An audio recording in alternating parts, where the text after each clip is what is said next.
अस्सलामु अलैकुम बच्चों, एक नई सीख देने वाली कहानी में आपका खुशामदीद है। आज की कहानी है झूठ का अंजाम, जो सिखाती है कि सच इज्जत दिलाता है और झूठ पछतावा। एक छोटे से गांव में अली नाम का एक प्यारा और शरारती बच्चा रहता था।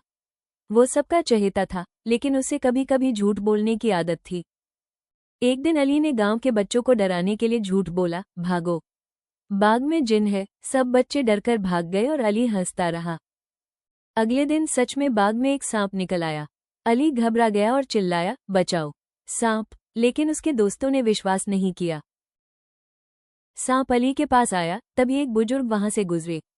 उन्होंने लकड़ी से सांप को भगाया और अली को अपनी गोद में उठा लिया। बुजुर्ग ने कहा, बेटा, झूठ हमेशा नुकसान देता है।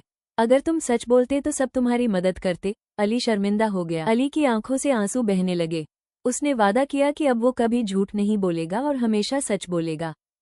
समय बीतता गया। अली ने हमेशा सच बोला और सबने फिर उस पर भरोसा करना शुरू किया। वो सबका प्यारा बन गया। एक दिन इमाम साहब ने मस्जिद में कहा, जो सच बोलता है अल्लाह उसके दिल में नूर भर देता है।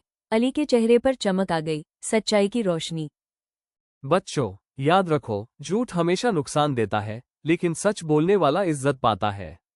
अल्लाह हमेशा सच्चों के साथ होता है, इसलिए हमेशा सच बोलने की आदत डालो।